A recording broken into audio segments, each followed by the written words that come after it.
Okay, let's dive right into this. Welcome, kids and parents, to today's animated papercraft style explainer. Today, we're going to explore a very silly poem called Eletelephony, a silly mix-up story. We've actually animated all the little elements in this cartoonish world to bring it to life just for you, so we can figure out a story where everything gets entirely wonderfully jumbled up. So, if you love cartoons, funny animals, and getting your tongue twisted in knots, you're in exactly the right place. Before we jump into our story, I've got a quick question for you at home. Have you ever tried to say a word, but it just came out all wrong? Maybe you tried to say spaghetti and it came out paghetti, or you wanted to say butterfly but accidentally said flutterby? Hey, we all do it. Sometimes our brains and our mouths just don't want to cooperate. Well, in today's explainer, we're going to see what happens when a poet mixes up her words so much that the whole story turns completely upside down. Take a look right at the top here. Look at those big pink letters. It says Eletelephony. That kind of doesn't sound like a real word, does it? Can you try saying that out loud with me? Eletelephony. It sounds like a secret code. What do you think that word actually means? Keep that thought right in your head, because as we explore, we're going to solve the mystery of this magical, mixed-up word. Section 1, Meet the Elephant. But before we meet our star, let's play a quick game of I Spy. Can you spot the other animals hanging out in this animated world?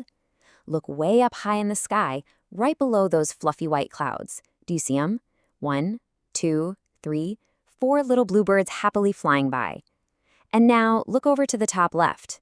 Who's sitting on that tree stump? It's a cute little fox.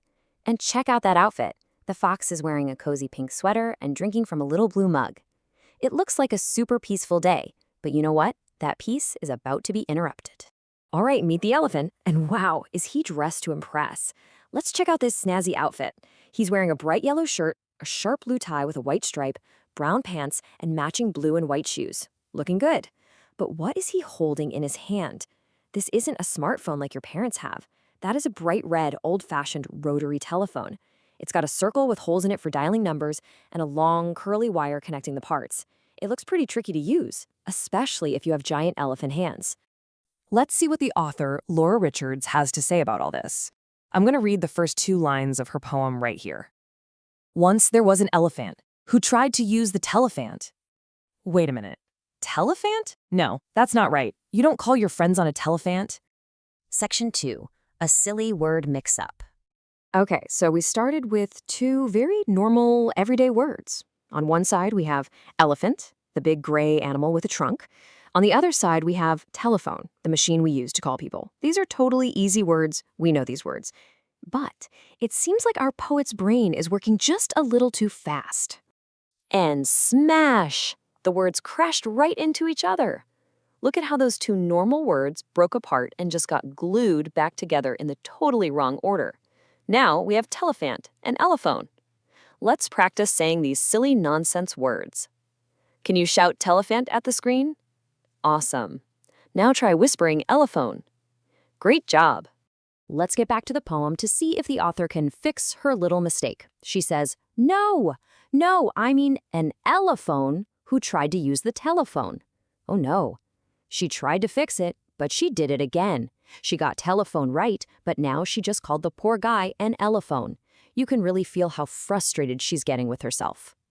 And then the author whispers a little secret just to us. She puts it inside these curvy brackets called parentheses. Let's read it in a whisper together. Dear me, I am not certain quite that ever now I've got it right. What do you guys think?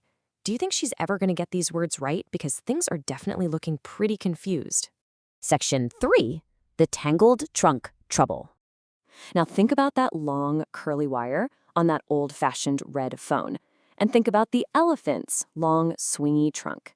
If he's confused and the phone is confusing, what do you guess is going to happen? Shout out your best guess. What happens the more he tries to get free? Let's check what's next to see if you're right. Oh, it's a total disaster. The poem says, howe'er it was, he got his trunk entangled in the telefunk. Ouch! I can just imagine getting completely tied up in a giant wire. He is totally stuck. And look at that word, telefunk. That's another brand new one. Because this word literally didn't exist before, we get to decide what it means. Based on our poem, let's define telefunk as when an elephant's trunk gets entirely twisted up in a phone cord. Honestly, it's the perfect silly word for a very silly problem. Look at the exact moment of the telefunk. Right in the middle, do you see the curly black cord coming out of the red phone? Follow it with your eyes. It goes up, loops around the elephant's gray trunk, and twists completely underneath. Just look at his face. His mouth is wide open in surprise. And check out those two big blue sweat drops popping right off the top of his head. He's working so hard to get untangled.